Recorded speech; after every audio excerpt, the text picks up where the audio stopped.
Hey Mark, how you doing? Hey, I'm doing pretty good today.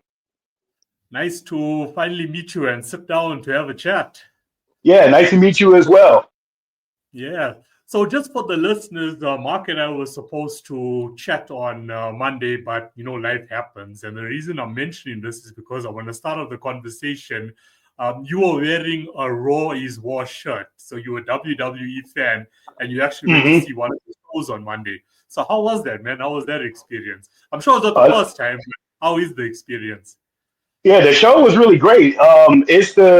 It was the show before they have their premium live event, Night of Champions in Saudi Arabia, and it was a pretty fun show. The arena was full; it was sold out, packed with about 14,000 people.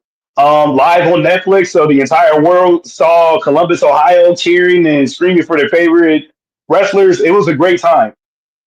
Who's your favorite wrestler?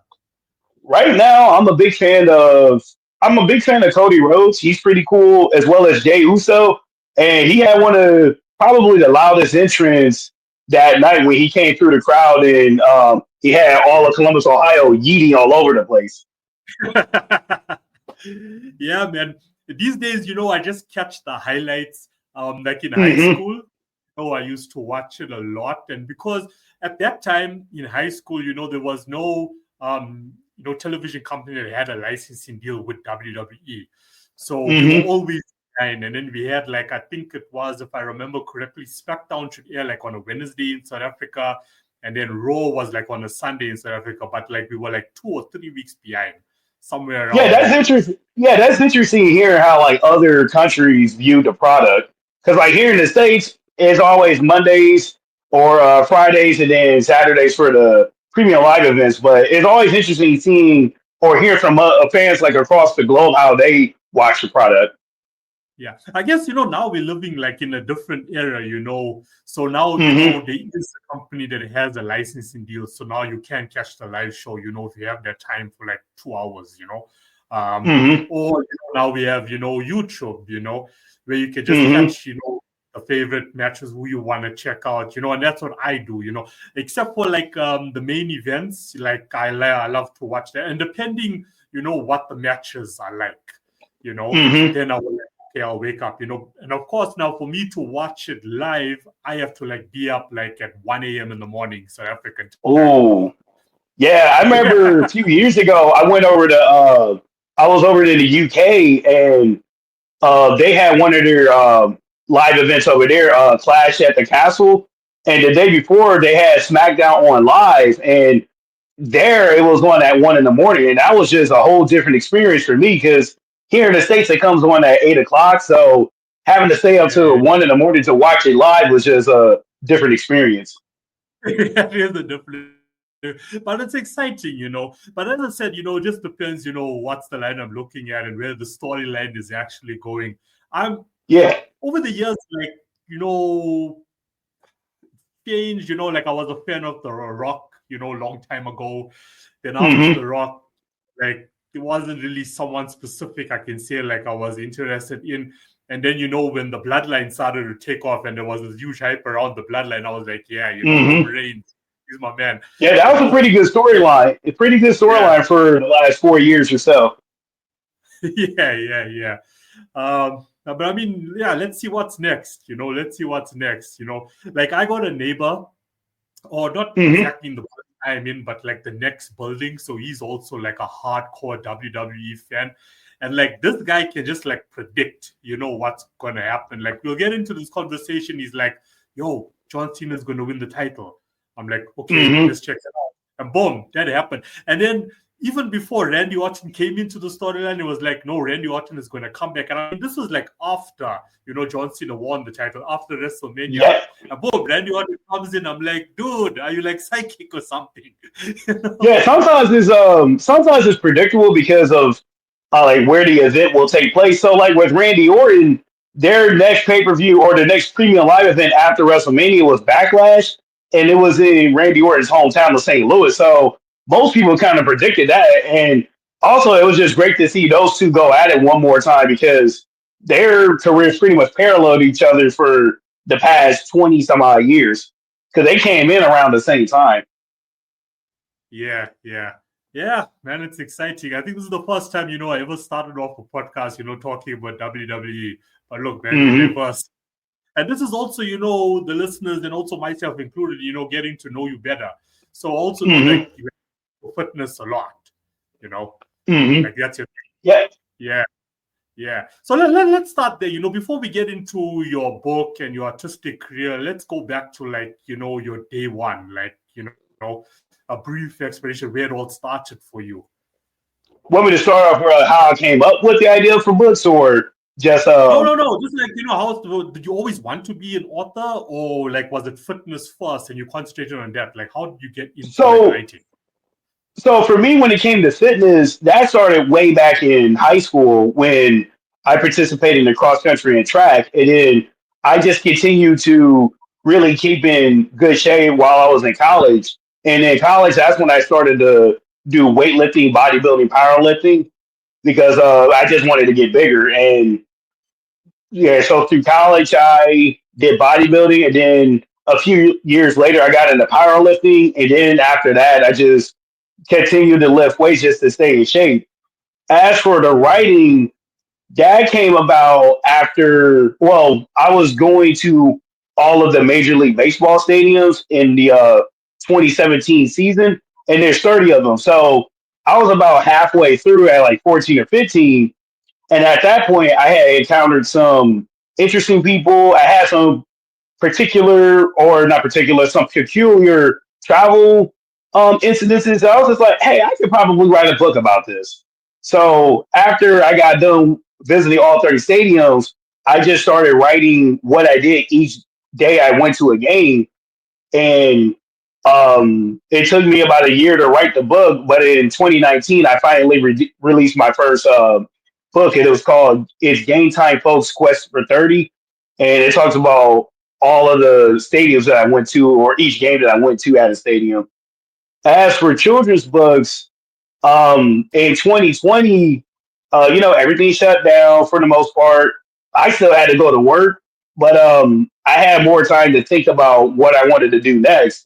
And I really looked at doing a children's book as a challenge because I already wrote one book. Now I wanted to see if I could do a children's book. So that's how I got the idea for that. And then in 2021, I released my first children's book, Elijah Goes to Cleveland. Yeah. So you started off like with nonfiction first, your travels, Yeah. looking out all these stadiums. So it started off there. Like, did it start off Mhm. like, did you go like straight into a book, or was it more like, journaling about your travels and then you're like, okay, let me convert this into a book? Yeah, so more so the book itself is a travel log, so it's kind of like a journal. So each chapter is like a day that I went to a stadium or like a travel day. So that's how the book is formatted. It's more or less just a travel diary of what I did each day I went to a game. Yeah. And are you enjoying it, being an author and being in the creative scene? Is it It's like you pretty found your fun being calling? Yeah, it's pretty fun being an author, but I'll admit that it can be challenging at times because sometimes you encounter writer's block. And when it comes to the business side of being an author, that can be not so fun. But overall, I really enjoy being able to create books and putting them out there into the world. Yeah, I mean, it's a good market to be in, to be a mainstream children's Hmm. author. It's a good market. Um, Hmm. I mean, look at how, the industry, the creative industry, like, overall, whether it's music, whether it's writing, how it's evolved, living in this technological era. You mentioned the Hmm. business side, it can become overwhelming, because like there's not so much like red flags anymore. But, I feel Yeah. and to monetize your work, that can become like stressful, a lot of anxiety around it. There are Hmm. a lot of authors out there, in the independent space who are doing it themselves. They have to realize, look, it's going to take some time, Hmm. especially if you're starting off with no fund, so that can become Hmm. hectic. Yeah. Yep. And what you take on like artificial intelligence, in the market right now, So with AI, I look at it as a tool. So for me, I wouldn't use it to like write an actual book, but there are times I have used it to let's say write a description for a story time or help me write a better bio for like a press release. So I look at it as a tool that is not going to go away. Um, I, I'm just against using it to write the book itself. So let's say if I have some writer's block and I need to come up with a plot device for a book, I'll use AI for that. And then it'll send me a list of like plot devices. Then I'll say, oh, okay, I can probably use this. And then I can make a story from there. Yeah. I mean, I was going to say, writer's block, can become a very useful tool. you know Hmm. like, I mean, that's it. It's all about responsibility. Like, I always bring it up on the podcast, especially like this year, because artificial intelligence is playing such a huge role. And my message out there, Hmm. why I ask an author on the show is because I want them to also back up what I'm saying of use it responsibly. Don't use it to write your entire book, because then what's the Hmm. point of being creative? And unfortunately, there is a lot of people out there in the world that are using AI to write a whole book. I mean, you can do an ebook now in Yeah. 10 minutes to use, and then you upload it on Amazon, and now you're monetizing it. And that can also become like, demotivating for a lot of creators, because, Hmm. it takes this amount of time to actually put my book together, my project together, my song together. And here's Hmm. someone, uploading a new song or a new book each week, it becomes Hmm. demotivating. Like, okay, what's the point of doing this? And then you just start living a miserable life because you don't want to live your dream and passion anymore. Yeah, I think if you use AI to like write everything, you're going to miss a lot of aspects of writing or even the business side of being an author that you only get through just going through the experience of writing a book. Because there may be something that you'll learn, like maybe you're in a writer's group and they critique your work and then they come up with an idea that you didn't even think about, or you go to a conference and they may critique your work, or you may learn something new that you could apply to your business. So I think if you use AI to like just create products and not put any real skin in the game, it'll be more detrimental to you in the long term than if you just go through the growing pains of struggling to strive to write a book and taking the time to learn the business of it. Yeah. And craft your skill, craft your talent. Yeah, because over time you're gonna have issues writing. That's just part of the game. But you only really get better from actually writing. So you may develop a style that you like and or come up with new concepts that you want to try out, and that also helps you become a better writer. Yeah, yeah, no, 100%, 100%. And I mean, there is so much opportunities out there, for writers, graphic designers. You just need to know where to look. You need to network, Hmm. with authors, creators all around the world. That's what you need to do. And I mean, Hmm. community building is also for me so critically important, for any sort of artist, moving into the future, because sometimes we get so used to comparing. Like, I'm going to compare now my career to Mark. Mark is so successful, his books are selling, mine is not. But the thing is, Mark's Hmm. community is not going to be my community, or Mark's audience is not going to be my audience. In a world with Hmm. billions of people, I need to find my people, and focus on my Yeah, people. that's a very good point that you brought up about community. That like being creative, sometimes we can be guarded with like what we create and not put it out there into the world because you may get criticism, people may not like it. But only way you really get like do well at this is if you expand your web and put yourself out there. And again, you're going to make some mistakes. You're going to have people criticize you, but it comes with the territory. Yeah, criticism is part of growth. If no one Yeah. is criticizing your work, then there's something that you're not doing right. you Yep, know? that's true. Very true. Yeah, that's how I see it. I mean, I'm going to reference WWE again. It's a community. It's a worldwide Hmm. community. They got the community. Hmm. Not everyone. I'm sure they like you. There is other sports that you are interested in, but I am sure, guaranteed that there is people who are just committed, dedicated to world wrestling entertainment. You know, Yep. that's their thing. And the WWE has built a brand around those people. Whatever the storyline may be, whoever wins the title, they are going to show up and they are going to show support for the brand. And Hmm. that's what you need to Yeah. your own career.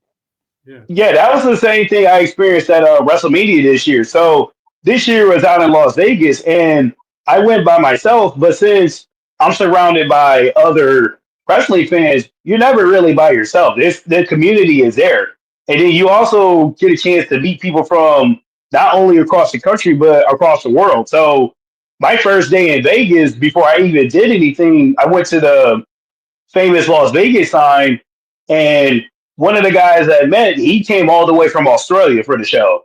So it was like right out of the gate, I met someone from Australia, and then as I started going to more and more stuff, like going to WWE World or going to the Hall of Fame, I was meeting people from California and Massachusetts, some people from Canada, some people from the United Kingdom. So it was yeah, it was always cool to be able to meet people from other places around the world.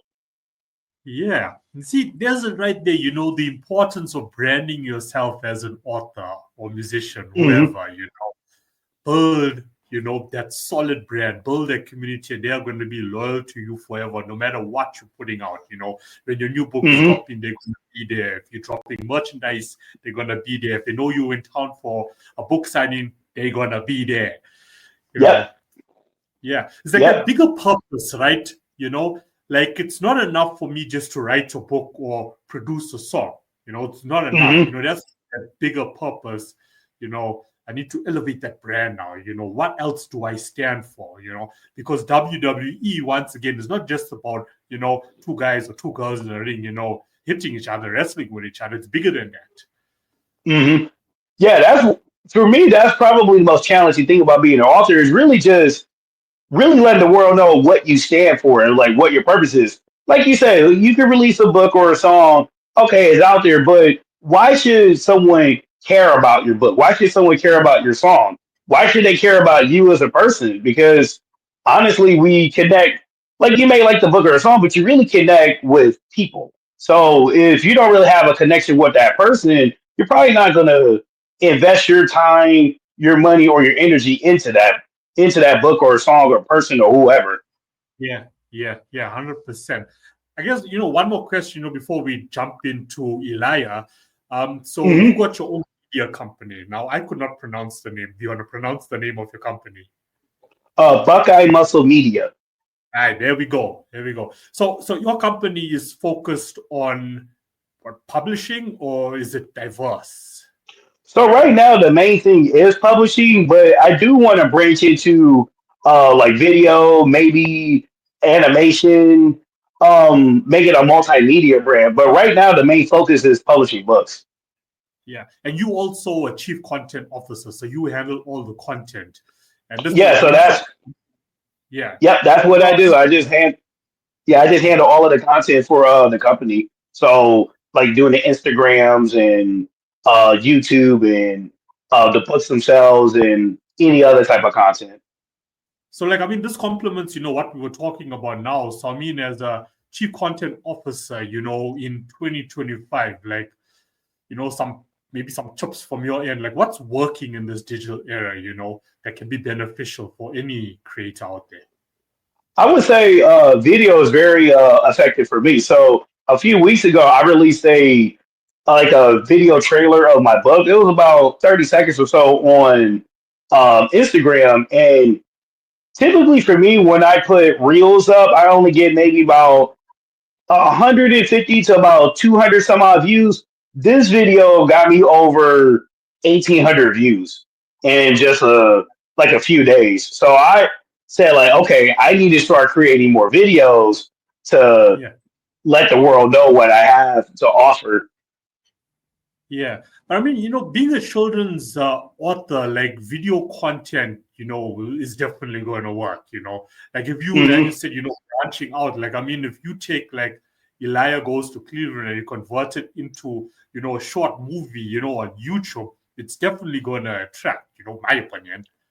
Yeah, because I got a couple of college friends. They got two girls that are 2 and 4, and they love sitting in front of the TV just looking up and watching whatever is on the screen. They just love it. Like wherever I think they use Netflix or like Disney Plus and whatever shows up there, they're just looking at the screen mesmerized. So I know like especially animation, if I get into that, that would definitely work. Yeah, it's crazy, man. I can relate to what you're saying. I mean, I'm seeing like 2-year-olds, with a phone, not even a TV, like a phone, Hmm. just chilling out watching YouTube videos. And I'm like, Yeah, how are that's they how doing they're. this?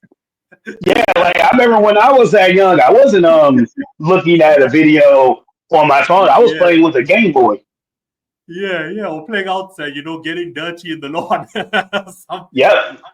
Yeah, that's how I was when I was little. I was either outside or if I did have something handheld, it was a Game Boy. Like because at the time there wasn't smartphones. It was just a flip phone, and a really big Yeah, flip phone at that. And then over time, we started to get into smartphones and tablets and whatnot. But yeah, like being a kid nowadays is a lot different than how it was for yeah. us. 100%. I mean, being an adult, versus how maybe our parents or we have older siblings, it's two different worlds. It's two different worlds. Yep. So, so do you agree? Like, because we have to like also be responsible as parents, and ensure there's like a moderate, let's control going on, with viewing time for kids. So, like, I Hmm. mean, content or animation content, but also educational is also, for me, I suggest it. Yeah, so if I do go into the animation, I want to create content that's like edutainment, if that makes sense. So, when I Yeah, was growing up, one of my favorite shows was the Magic School Bus, and it was educational, but it was also entertaining at the same time. So, I wanted to make if I do go into animation or cartoons, I would like to make a show like that where you do learn something, but it's done in an entertaining way. yeah, yeah. Magic School Bus. I think I remember that. Yeah, that Yeah. was a show back in the '90s. It ran for like I think 3 or 4 seasons, but it was based off of the children's books from the '80s. And then I think they actually rebooted the show a few years ago on Netflix, and there's like a newer version of it now on Netflix. Yeah, yeah, yeah. Just back to AI, I remember another tool, I forgot what the name is, but it also got launched. It actually helps, convert your children into animation, but I never really like check it out. It's not really my, Hmm. focus point. So, I mean, that, as you said, using AI, the future for all of those things also beneficial. So Yep. let's talk about Elijah now. Let's focus on Elijah first. What made you come up with like Elijah, the name Elijah, the character Elijah? Is it something sentimental for you or random? So the character is based on myself when I was about 8 years old. And as for the name, originally I was going to name the character Eric because one of my middle names is Eric. But as I was reading titles and going through text, I just didn't really like how the name sounded while I was reading. So then I looked at I looked for names that began with the letter E because I did want the name to begin with the letter E, and Elijah just stood out. And as the more I said it, the more it rolled off the tongue. And I was like, okay, I'll just use that as a character name, Yeah. and it goes from there. Well, it is a catchy name. It is a catchy name. Yeah, I That's a just good thought it example. was like yeah, I thought it was catchy. And it actually rolled off the tongue. So I was like, okay, that sounds good. So I'll just Yeah, use that name. yeah. So in Elijah goes to Philadelphia, he's in bed, he doesn't want to go, and then he wakes up and now he's moving times, he's gone back in history. That's where we go with the Hmm. story. Yeah. So Now, with this story, with this story, since Philadelphia is such a historic city to the United States, I thought it would be a good idea to do time travel. So each place he goes to, he's in a different century. So when he starts off, he's in the 17th century, then in the 18th century, then the 19th century, then the 20th century, then the 21st century. So each place he goes, he's in a different century, and also a lot of the places that he goes to are still standing to this day in Philadelphia, like Independence Hall or the USS New Jersey battleship. So these are places that people can still go to now and actually transform or take themselves back to a time period when that building or place was created, or try to imagine themselves in the time period when the building or place was created. So did you spend a lot of time, researching, the history of Philadelphia, and there's this dotted line from fiction to nonfiction. Hmm. Yeah, so with the research for it, what I did was I just started off looking for landmarks throughout the city. So I had a list of landmarks.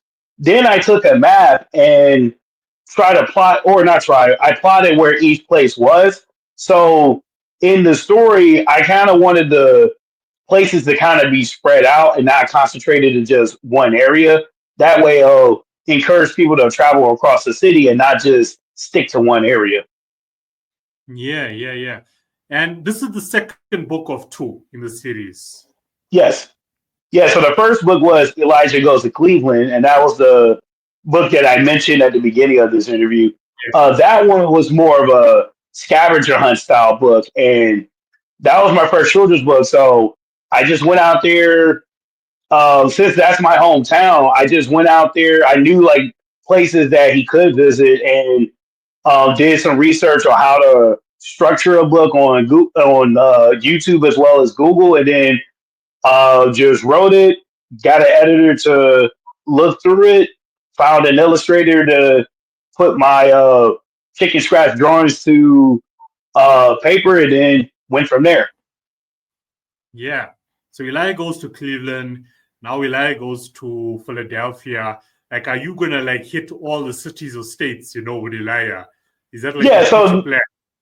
yeah, so I want to continue the series and go to different cities across the U.S. as well as across the world. So right now, I'm tentatively planning on releasing Elijah Goes to Washington D.C. next year, and then what I want to do is make the book or make the series to where I can bundle 3 or 4 books in a gift box, and then I can sell gift boxes like that where it has 3 or 4 stories and one gift set, as well as take the adventures to go international. So I was thinking about going to maybe Toronto or London, or maybe Lagos, Nigeria, or somewhere in South Africa like Johannesburg.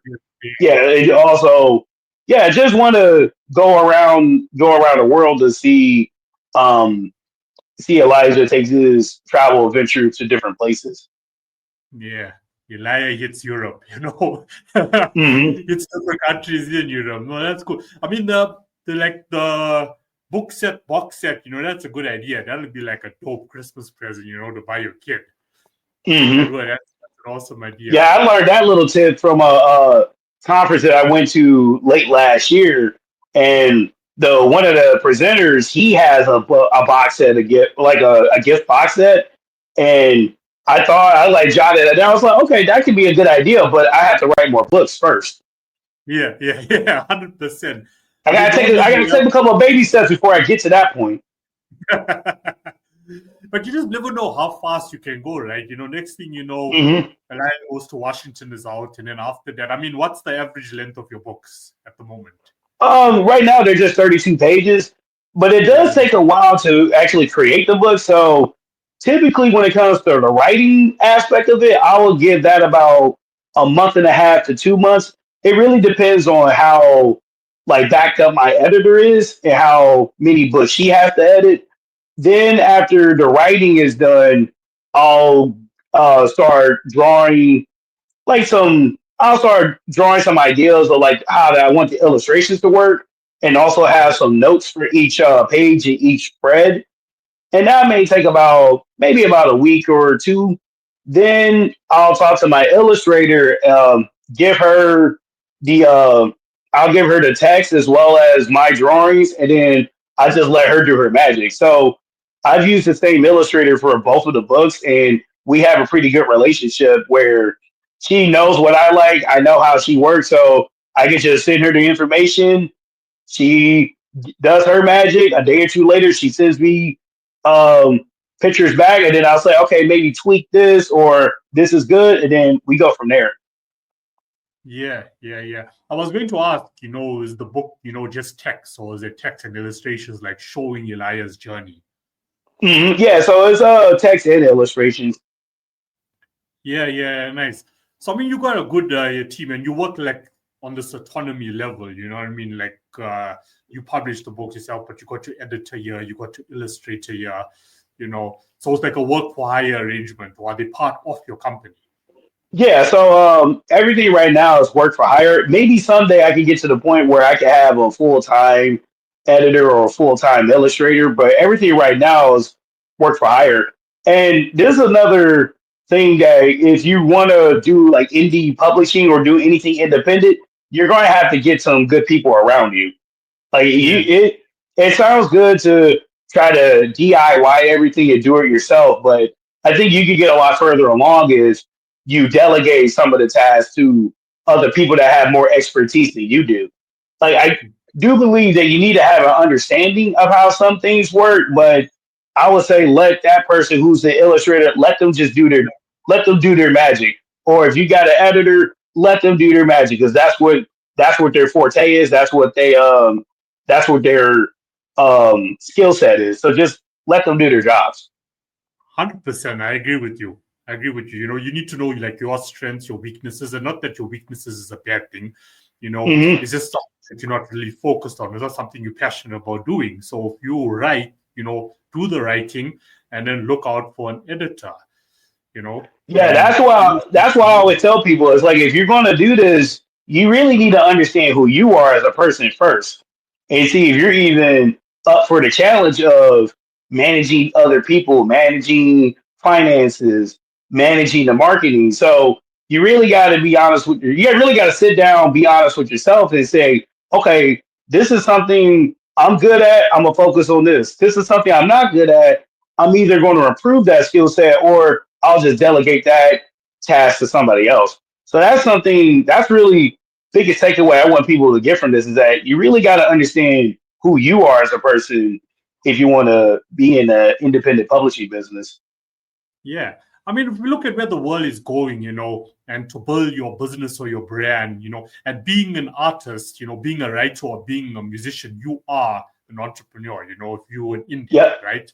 So, you know, Hmm. to build your brand exponentially going into the future, you know, of this digital era, I mean, the next $1 million brand is going to be like a one-man crew because work for Hmm. hire is going to be critical, autonomy is going to be critical. You don't need to like, Hmm. you know, like if you want to expand, you know, cool, no problem, and have it all under like one umbrella. But I mean, knowing that that business is good at this, okay, I'm going to use them, you know, to do Hmm. that, and that is good at, I'm going to use them, and it's building a partnership. You know, that's Yep. what you really are doing. So I agree with that. Um, like you know, like it's just that you know people like sometimes you can feel so like hands on with your work and now you're scared to Yes. give it to that person because you know you're so used to how you do things but that's a fear you know you're just going to have to like leave behind you you know and I was about to bring that up because with my first children's book, I was so overly protective of it. It's like, this is my baby. I don't want somebody criticizing my baby. But when I actually went into an organization, a children's book organization, and had them critique my work, I started looking at the feedback and I was like, okay, I didn't even think about this, or I didn't think about that, or this makes sense. Nowadays, I kind of look at the books more pragmatically. Like, I still care about them. They're still like my babies and whatnot, but I don't, I'm not overly emotional. I'm not overly attached to them as I was when I first started off. I kind of looked at it, I look at it more pragmatically now as opposed to, oh, I need to protect everything about this. yeah because I mean an editor is going to know you know what's going to be more catchy you know to the reader you know Yes. they expert in that skill you know Yeah, they know. whereas So that's why you hired them. yeah, exactly. Now you now writing and you want to publish just what you have written there. That's only like attracting to you as the writer. Hmm.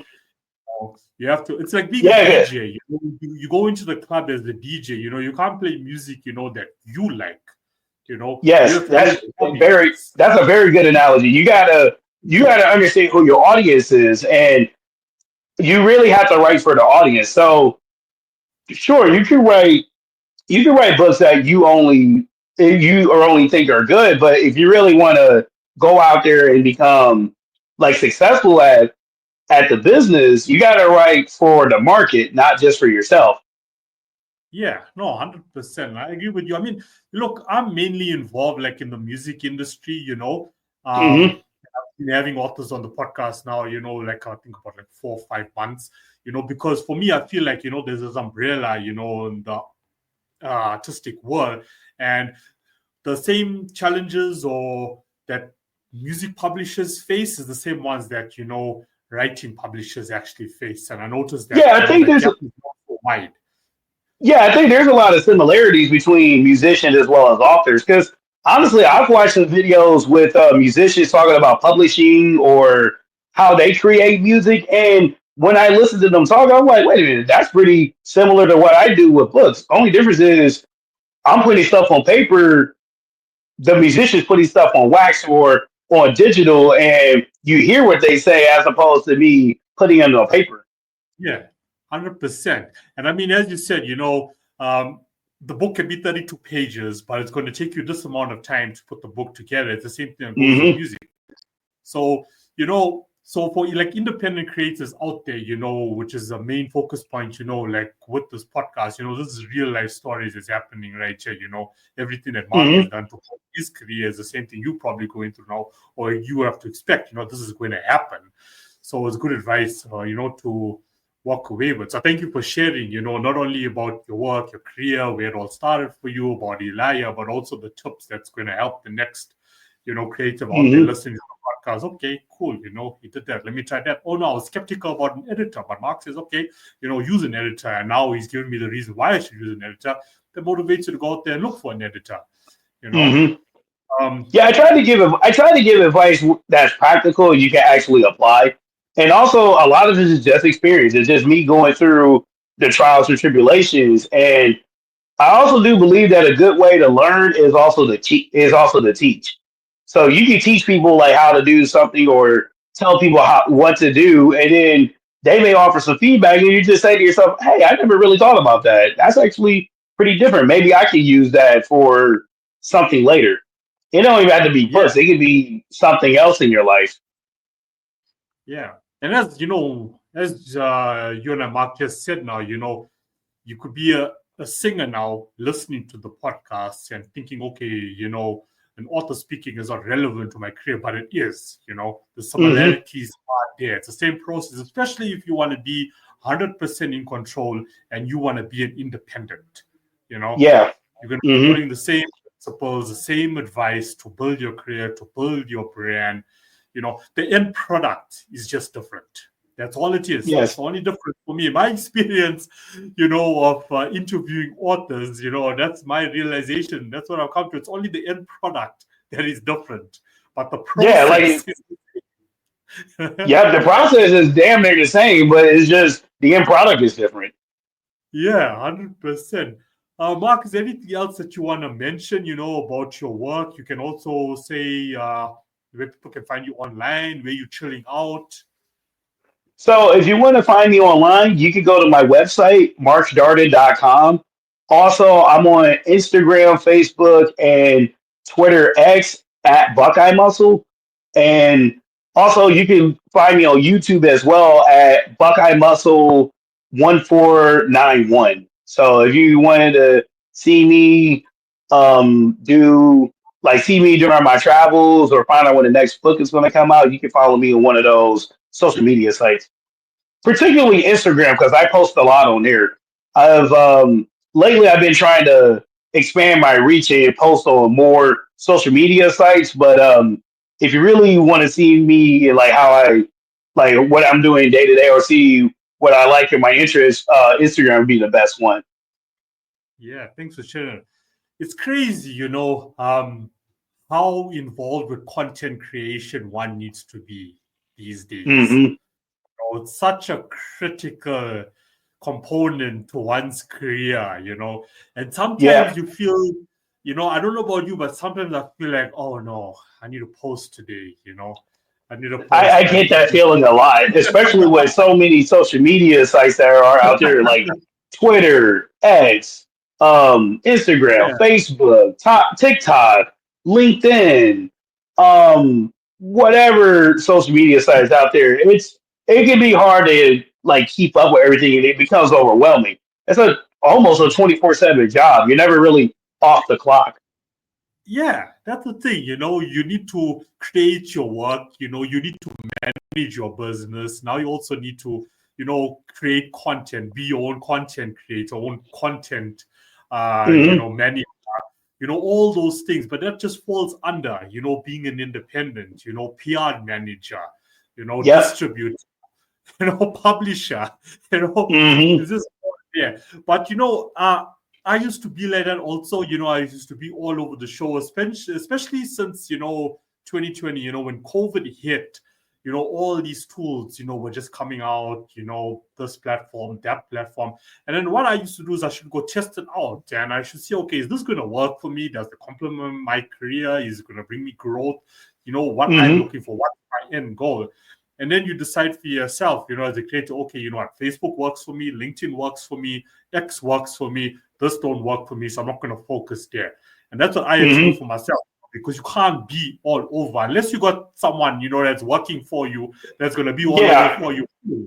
Yeah, Nobody. if you got somebody managing that stuff, go right ahead. Go to as many platforms as you want. But I've always heard like if you do use social media, stick to two or three and be consistent with those. So I know I mentioned like four or five earlier that I'm on, but the reason why I mentioned Instagram because that's the one I'm the most consistent on. Yeah, that's working for you. I can see like Hmm. YouTube and Instagram, being your main focus points. Hmm.